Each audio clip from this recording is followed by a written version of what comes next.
Well, there is one holiday of the year where we spend, is there not? At least one. Where we maybe spend a little more than the others, where we, for weeks ahead of time, are looking at exactly what we're going to spend it on. Did you know that at Christmas, the average American spends $886? It's fair to say that's disproportionate to all the other days. If we were to spend that much every day, we would have to make well over kind of $300K to be able to spend that amount of money each day of the year. And so we spend a little extra when it comes to this holiday. How does that sort of match in your own mind, your own spending? Are you above or below or wherever? It's sort of a holiday of overspending to sort of generate a happiness response. But often what happens is sort of the initial wow factor wears off over the next couple weeks. We wind up sort of adjusting to those things that we now own. We forget that we never didn't own them. And we've kind of just adjusted to the new standard of living with different wants. And I'm not sure why we really need tons more stuff. I saw a stat the other day that said the self-storage industry is very alive and well in the United States. Maybe you own a storage unit or have used a storage unit. I think it's over 2.3 billion square feet of storage space in the country. That's enough so that each man, woman, and child in the country can stand under the roof of a storage unit at the same time. Fair to say we have a lot of stuff, right? And a lot of times, a lot of us end up, paying money to upkeep storage units and whatnot, for stuff that we no longer want or need. And it sort of makes you ask the question, when you just think about everything in this season, to go, do I own the stuff or does the stuff own me? It might own us. During the season of Advent, we're looking at the 4 weeks leading up to Christmas. This year it's a 26-day season where we're preparing ourselves to celebrate the birth of Jesus. It's a season of providing some breaking distance in order to slow down, to pay attention, and to fully celebrate the most impactful event in the history of the world, which is God's Son coming and dwelling amongst us. During this season, though, our modern culture has sort of co-opted the holiday. It's not a holiday of preparation for Jesus so much as it's a holiday of preparation for the family event or for the gift opening or whatever it happens to be, right? And sort of in this season, we end up testing the question with God, can you really have too much of a good thing? We kind of are like, let's see about this one. Let's take it to the limits, and let's figure out if this statement is really true. And so we spend our money, we spend our time. But our series in this month is asking the question, what if we spent less? And what would that open up for us? What would that do to the season of Advent if we leaned into that? Our first text for today is in Matthew chapter 6, and this is Jesus speaking, and he says, "Do not lay up for yourselves treasures on earth, where moth and rust destroy, where thieves break in and steal, but lay up for yourselves treasures in heaven, where neither moth nor rust destroys, and where thieves do not break in and steal. For where your treasure is, there your heart is also. The eye is the lamp of the body. So if your eye is healthy, your whole body will be full of light. But if your eye is bad, your whole body will be full of darkness. If then the light in you is darkness, how great is the darkness?" And then, as we kind of dig through this passage, one thing I really focused on, I don't know about you, is this statement, the eye of the lamp is the lamp of the body. The eye is the lamp of the body. I have what's called myopia. Probably a lot of you do too, which is nearsightedness. I have a diopter larger than, or I guess less than -6, however you want to say that, which puts me into the high myopia category. So without my contacts, I am pretty blind, all right? And so it's one of those where I can kind of see shapes and colors, but not much else. And I remember growing up, when I got glasses, I think it was like third grade, one of the first things I said was like, Mom, I had no idea there's flowers on the wallpaper. I was starting to notice things I hadn't noticed before.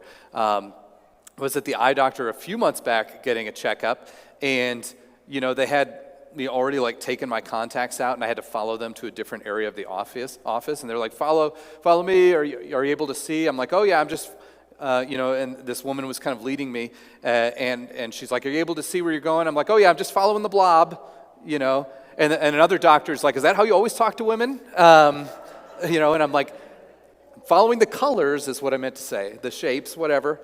But I also try not to drive at night very much because I've got some astigmatism. Anybody else out there, is this what you see when you drive at night? You may have astigmatism. There you go. But the reality is when we just kind of spend this season, what we're teaching and reinforcing to ourselves and to our kids is to not see the flowers. When we are going about this season in that mode, we are encouraging ourselves and our loved ones to struggle to see in the darkness, to struggle with that sort of idolatry of materialism. And the trouble with the idolatry of sort of materialism and just wanting more stuff or different stuff or the newest stuff or whatever is that it loves to play the one-up game with us. It loves to play this game of, you don't really have enough, or what you did last time was great, but what you really need is the new, greatest, and even bigger and even better thing, right? And so next time, let's go even bigger, right? And the idolatry of materialism just sort of says, go with the plan A even harder, which is greater and bigger and more, right? But at some point, it never fulfills, and it becomes unsustainable, right? It is the opposite of gratitude and contentment, right? And there's sort of another way that this idol of spending sort of manifests during this season, which is also with experiences. Maybe you're not drawn to all the stuff, but maybe during this season and other seasons, you're drawn to the experiences of shopping or of going to the latest event or social engagement or hosting or whatever happens to be. And spending time with family and with loved ones is near and dear to God's heart. So for most of us, that's a really great thing. But for some of us, we love the idol of experience so much. We spend all of the currency of time that we have on filling up the calendar so that we don't have to slow down and feel all of the emotions. For some of us, we spend time so that we don't have to be still, so that we don't have to experience the whole range of feelings that are out there in the human experience. We don't have to lean into things like grief or to lean into the loneliness and acknowledge those as real feelings. And so we fill up in order to not deal with them. And so during this season, it doesn't matter, right, if we overspend on filling up or if we overspend on getting. The reality is it's treasure, it's currency in the wrong bank account. There's this idea that Jesus gives, right, of where your heart is, your treasure is also. Now, during the preparation for this message, as Pastor Andrew and I looked at the life group study video, which you can find on the Renewal app. Every sermon has a study that we create for it, and this one has a video that we got from the Advent Conspiracy folks. And as we kind of looked through that video this past week, one of the things that we noticed was this quote by Sean Palmer, who's one of the pastors in the video. He says, "Oftentimes, my salvation is bound up in living with a little bit less." Now, we had no small discussion around this statement, Pastor Andrew and I. And while there's more context to the statement, if you sort of take it at literal face value, right, it's a statement that is somewhat wrong, right? Our salvation doesn't depend on how well we reject materialism or whatever else. It doesn't depend on us checking all the right boxes and being super obedient, even though those are God-pleasing things. It depends on God's grace, right? And so on sort of face value, it's sort of a statement that's borderline wrong, but it's maybe sort of intentionally provocative. And it's meant for us to sort of look at it and to rethink our spending. And I think as we think through, what does he mean by this? there's maybe a number of things that kind of go through our head, right? Because we know we're not saved by spending less. That is actually ridiculous. But in some way, is he talking about salvation in not a doctrinal sense, but sort of his better life is found through spending less? Or is he talking about sort of salvation in a doctrinal sense, but what he's pointing out is actually when I spend less, I'm living more in alignment with the life of faith that God has called me to. I'm less aligned with chasing after the idol of materialism and stuff and riches, and I'm more aligned with following after Jesus. And so in that sense, my faith is stronger when I'm focused on Jesus. It's weaker when I'm focused on stuff, right? But no matter kind of what, I think what he's pointing out here is that it is an issue of the heart, right? Jesus says, for where your treasure is, there your heart will be also. And that's not too far off of his statement, right? It's an issue of faith. Why are we talking about spending less? It's not because we want to be teetotalers or whatever else, right? But it's because it comes down to where is your heart at? Where is your faith at? In 1 Timothy chapter 6, I think this is verse 10, it says, for the love of money is a root of all kinds of evils. It is through this craving that some have wandered away from the faith and pierced themselves with many pangs. And so in Scripture, it often kind of talks about the love of money, which is used to get the stuff that we often get at this time of year, right? But talking about wandering. I love this word. I think it's an important word that we actually lean into and listen to when he says that through pursuing, riches and materialism, some have wandered from the faith. I think it's important that we recognize that, for those of us who follow Jesus, often, it's not an issue. Materialism isn't an issue of the line in the sand, and we're going, guess what, God, we love this stuff. We reject our faith. We're out. That's not usually how it happens, right? For the sons and the daughters of God whom God loves, it's not usually that overt. But we have to be careful that we don't wander. That often what materialism does to us is it's not that big break where we see it and we're willing to make that break from faith, but it's that slow, one step after another, going off trail. It's like people hiking in our beautiful mountains that we have here, who maybe they aren't paying attention, and with one step after another, they slowly get more and more off trail. They get farther from seeing the trail. Eventually they're lost in the back country and they need a rescue team or whatever else, right? That is what materialism and spending does to us. That if we're not watching it, if we're not intentional about it, it's one foot after the other of wandering, and before we know it, we find ourselves chasing after that stuff, increasingly being fed by those desires, increasingly looking less to Jesus for our contentment and fulfillment in life. How great is this deficit of faith that we sometimes find ourselves into through wandering. How great and how far from God can we get sometimes because we did not regularly check back in with Him, but instead continually fed those other desires, finding ourselves well off course. And though the deficit is great of faith, God has spent just as lavishly upon us. He has spent just as significantly as the deficit of faith that we have in order to retrieve us, to get us back from being off course. My dad is in a classic rock band, and one sign that they have up in their rehearsal space, which is a friend's sort of barn that's been converted to a band space, is "Fool and his money can throw one heck of a party." And I see this, I always have a little chuckle. It's always in good fun, right? But I always see this, and it reminds me of the parable of the Prodigal Son. If you're familiar with that parable, a story of a son who told his father, right, I want my inheritance now, and I want to go off and spend it, right? And so he's essentially saying kind of, I wish I had the things that I would normally have when you're dead. And his father, he says, okay, sells off some assets. Here's your inheritance. The prodigal son goes off to faraway lands and spends lavishly and recklessly, prodigiously on all sorts of things, on things of ill repute, and spends it all, and it's gone, and then comes back, right? And sort of has to, beg, or feels like he's going to need to beg to come back. But the prodigal father sort of welcomes him back with open arms.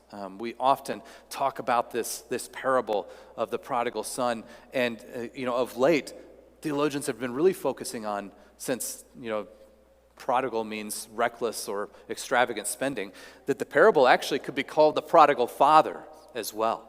Right? And that the father who welcomes the son back, who throws a huge party, this great banquet, and spares no expense, he's sort of spending recklessly because his son is back and is alive. And it reminds us of what God has spent to retrieve us and to get us back, how God has gone to great limits to redeem us from the deficit that we have incurred. And 1 John 3 picks up on this when it says, "See what great love the Father has lavished on us, that we should be called the children of God."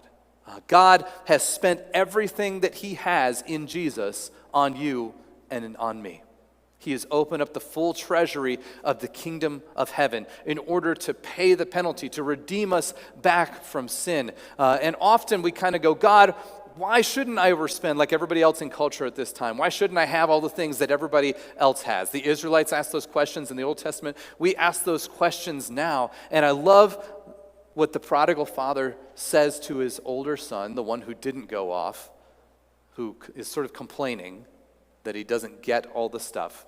And it says in Luke here, "Son, you are always with me, and all that is mine is yours." And I love these words for us today. I was listening to a podcast the other day. It just reminded me of the power of these specific words of, "You are always with me, and everything that I have is yours." Those are words that God speaks to us from the cross of Jesus. He says, "You are my son, you are my daughter. All of the promises that I give are yours in faith. Everything that I has, the full treasury of heaven is open to you in following after Jesus and taking joy in him. All that I have is yours through what God has done in Jesus." That is what God speaks to us, right? He meets every spiritual need that we have for eternity. He meets also our temporal, our physical needs, although not always in the manner of our choosing or the time of our choosing. But he comes alongside of us, and we always want more, but he says, what you have is enough. In 1 Timothy 6, we're reminded at the top of the passage that godliness with contentment is great gain. That there is something close to godliness in contentment. There is something in recognizing what God has done for us that brings amazing contentment and peace over our lives. And from contentment comes gratitude, a recognition of this is what God has done for me. This is what God has continued to do in my life through the gift of the Holy Spirit. And to have that incredible thanks to God for what you have done and what you're continuing to do. And thanksgiving leads then to joy. And that when we have a joy through the cross, we have a joy through contentment, through gratitude that is ours. And it's not a false joy like the joy that we sometimes try to give with overspending and throwing huge piles of gifts at people. Although it's well-intentioned, it's a happiness that fades. But true joy is a joy. It's kind of like this. It's kind of like, when you're struggling for energy, sometimes you might binge caffeine or those B vitamin boosters, right, that dump like 1,000% of your B vitamins for the day into you, right, to try and get some extra energy. But is that energy sustainable? Is it sustainable? No, it's not sustainable, right? Sometimes not particularly healthy either, right? True energy comes from nutrition and exercise and those things, right? And true joy comes from the only sustainable source, which is from God himself. And he gives us that joy through the Spirit and by faith. The pastor who kind of spoke on the life group study for this week, you'll see this quote if you listen to it. He says, Jesus got 3 presents. Our kids shouldn't get more than Jesus got. Words that strike fear into the heart of every child, right? But For his family, this was an interesting thing that he tried to do was, Jesus got 3 presents, could we do 3? And that's sort of a radical idea, right? And you want to avoid legalism, right? Just because Jesus got 3 presents doesn't mean we have to limit at that, right? But is there something to this idea of minimalizing a little bit? What sort of ideas would be on the table in your household if you were to take this discussion? And who would you need to talk to and get on board with you? And recognize we can't force other people to come along with us if that we're not on board together. I remember there was a time where Megan and I decided that we were going to save money. And to her, that meant one thing. To me, that meant another thing. We didn't really talk about what that meant, right? And that, long story short, wound up with me getting yelled at for buying French fries, as we shopped in Walmart with McDonald's or whatever. But you got to be on the same page. And so what conversations could you have with those in your household or with your family or whoever else to go, are we being called to, through less spending, get more this season? Through minimizing, to actually amplify what God is up to in this season. And, as we dig into this series and as we dig into the remaining time that we have left in Advent, to ask ourselves the question of, with our time, with our money, what if we spent less? What could God do with that? And with the extra time and the money, what could God do with that as well? That question will be answered next week with Advent Conspiracy number 3. Encourage you to tune in with us and to join us back here, same time, same place, as we continue to dig into what is God trying to speak into our journey this Advent season as we prepare ourselves for what God has done for us to celebrate this amazing moment of history, but not just history, a moment to relive and to re-explore, to re-examine, and to retake to heart the grace and mercy given to us through the baby in the manger.